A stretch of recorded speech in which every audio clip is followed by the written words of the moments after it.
Today on the Women Mind the Water Artivist series, I'm speaking with Nina Azzahra, who campaigns against the illegal export of plastic waste. She's spreading the word about its ecologically catastrophic consequences.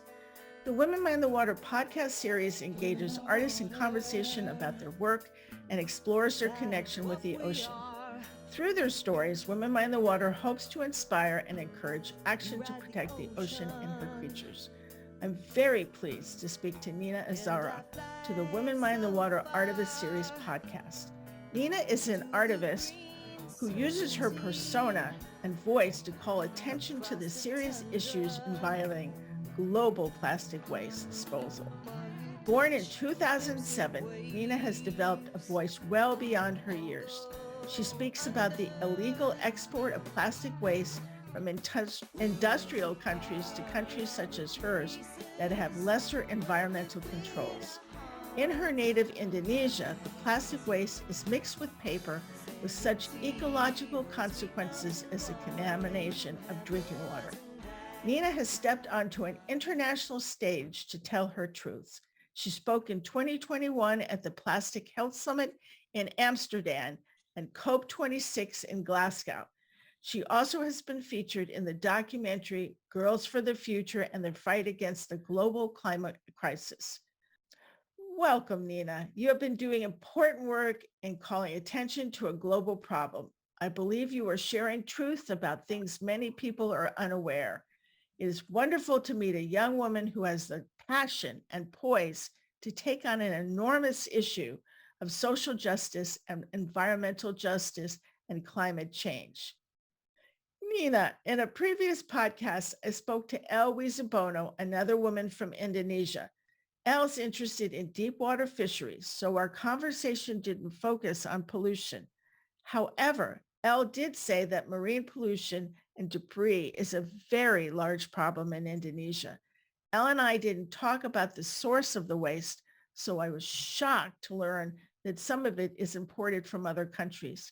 At what point did waste become an issue for you? Since I was in kindergarten, I often joined my parents to boating along the river to inspect the industrial pollution and trash dumps on the riverbanks because both of my parents are environmental activists. And I started doing campaign on plastic waste importation in 2019. My parents brought me to a village that called Bangun Village that become a dump site for foreign plastic trash. And I found a lot of piles of plastic trash, and we can see in front of yard of the people's house in that village, and it makes it look so dirty and messy. When I look closely to the trash, and most of it were plastic packaging from the USA, from the Europe, UK, Australia, and even Canada. Do you have any idea how much plastic waste is actually generated in Indonesia versus what is imported? So the total imported plastic waste can be 10 to 15% of our domestic plastic waste generation. But the pollution impact of this imported plastic waste are localized at industrial area near the paper and plastic recycling industries that will destroy the local environment and harm the people's health with toxic chemicals like plasticizer and also dioxin. All right. Yeah. Can you visually tell the difference between the waste generated locally from that imported besides reading the labels? Is it different kinds of trash? Yes, it's clearly can be seen visually. So the trash were mostly plastic packaging, of food waste, household products, personal care products that has brand, has company name and country where it produced. You couldn't find those brand to be sell here in our market. So, and it also wrote clearly like made in USA, made in Germany, made in Netherlands. So we can see it clearly, yes. Okay. So how does the illegal waste get into your country? It seems that the volume of waste would be difficult to hide. I heard that only about 10% of sample containers are being checked.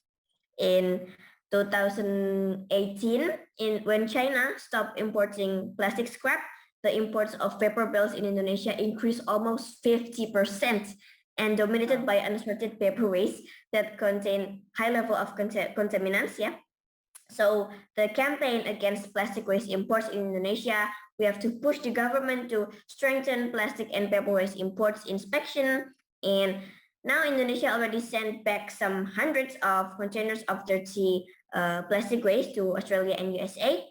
And so I'm very happy that now Indonesia has strengthened the importation law and customs at the seaport, and for strict inspection. And I was told that paper mills now only import cleaner paper bills, and unsorted paper waste has been declined, yeah, significantly. Right. So am I understanding you to say that they mix the plastic that they're importing into Indonesia with paper, and that paper isn't looked at, so that's how the extra waste is sneaking in? Yes, yes. So we just buy the paper waste, but the exporter countries, they smuggle the plastic waste. We didn't buy the plastic waste. Yeah, that's the contaminant. So what I guess countries like Australia and the US need to have is someone like you who's calling attention to into we try and ship it out and it's coming back. I don't know what happens to it when it comes back. That's an important question, I guess, for Americans to ask. Our government should check into. So Yeah. for people who don't know, how does the disposal of the plastic and paper waste lead to contamination of drinking water? So it comes from microplastic. Microplastic is the plastic, yeah, plastic waste. Basically, plastic will break down into tiny pieces that called microplastic. It have same size with plankton, so it's very easy for us to breathe, to drink, to eat, and also microplastic in the wastewater of the paper and plastic recycling factories in the village. Well, the plastic scraps are also dumped on the riverbanks, and plastic recycling home industry chop and wash the plastic trash and discharge the untreated wastewater into the river, and killed a lot of fish in there. And in Bangun village, they didn't use river as a drinking water source anymore because it's already too dirty because of the plastic recycling factory. And microplastic, it will, microplastic like magnet, it will absorb pollution. So did you ever think that someone more politically connected or better known than you would have more impact? Or that just doesn't stop you? Clearly it doesn't stop you. So during the march in July 2019, when I wrote letter, I got media attention like Jakarta Post and even Al Jazeera, and the massive media publication connected me with the political leaders, and it made me very happy. And such as a parliament member meet me and invite me to speak with other teenagers to fight against plastic pollution. Yeah, it made me so happy. And then I was contacted by Germany film documentary, filmmaker, to profile my action in documentary Girls for the Future. That brought me to meet the German ambassador in Jakarta, and I have to speak with many journalists. And then I was invited to speak at Plastic Health Summit, that provide wider global connection and give me more chance to speak up. And also last month, I was invited to speak at G7 preparation meeting Germany. I hope my voice can reach more political leaders so they will stop this plastic colonialism and take responsibility to treat their own plastic waste and not dump it to the to the other countries. Well, clearly your voice resonates with all kinds of people. What do you think makes a successful campaign? Media publication and also documentary movie filmmaker. Yeah, it helped me a lot. And I also invited by international NGO network in Gaia and also Break from Plastic to join their campaign to refuse single-use plastic, plastic-free world. And I also use my own social media in Instagram to raise the issue of plastic pollution. So I, often ask the youth, the young people, so I educate them with my Instagram account. So I have to make something attract the young people.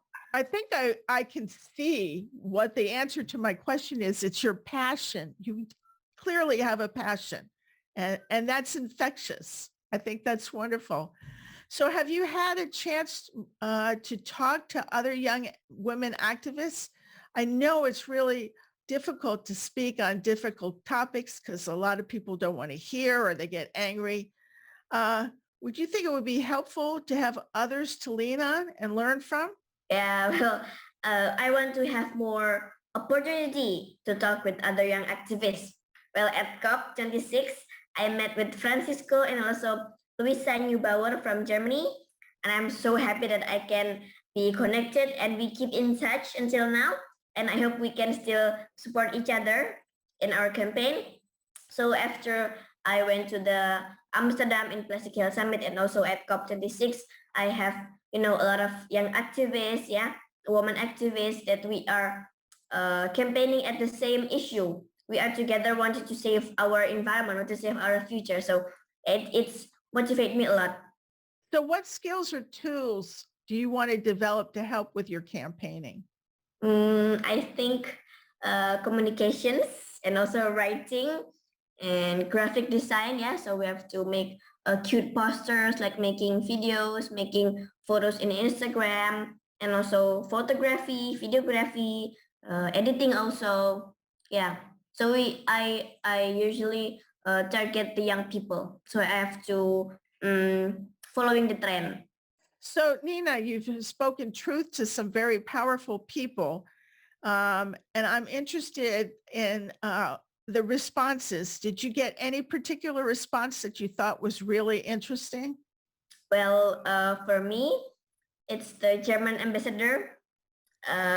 They promised to strengthen the port inspection in Germany, and it makes me really happy. And also from Australia, they're developing a rule that they will not sending their waste to the other country. Do you think that the process is too slow? How do we speed it up? Or does it seem to be making a difference and it's stopping fairly quickly? Kind of slow, yeah, because maybe they're still focusing on something, because I know that environment is not their prioritized number one. They still have a lot of problem in our countries, in their countries. So yeah, that's okay. But we still have to keep, keep asking to the government about the environment. Environment have to, prioritize. Yes. What's next for you? Do you have a plan for the rest of the year? Actually, I'm making a program called Letter for the Future. Bebaskan itu. Letter for the Future, yeah. So we make a letter. So I just basically ask the young people from maybe like Zoom webinar like this. So I teach them, I ask them to write a letter to the government, to the people they want to target. Well, actually we have a step by step first. So the first is 3A, that the first one called analysis. So we have to observe what pollution is happening right now in front of us, and then ambition. So we have to target who are going to be our target, maybe like government, young people, and what do we want? What are we going to change? And then the last one, action. So the action, I ask them to make a letter. So I will teach them by Zoom webinar like this, and then I will teach them how to make a letter, and then just invite children in Indonesia to write letter on plastic pollution and share our ideas to solve the plastic and climate crisis. That's very smart. You're building a community of young people who are going to speak out. Wonderful. So what I want to know is, do you ever have time to just be Nina? Can you clear your mind of the issues and just have some fun? Yes. Maybe chit chat with my friends, making TikTok videos, biking and swimming. But even though if my parents if they, was an environmentalist, as an environmental activist, maybe I will still reading and just looking for the environmental information. Finally, what would you like to say to our listeners? What can they do to stop their countries from shipping waste to another country? Okay. So maybe first for the youth, for the young people here. So as youth, we are the heirs of this earth, and we are the ones who gonna live in this earth. So we have to, so if we keep letting the present generation, the government right now, keep exploiting our water, keep exploiting our earth oil sources, and then keep polluting our water, our air, our soil, and keep building industries that will pollute the environment and keep destroying our river, sea, and forest.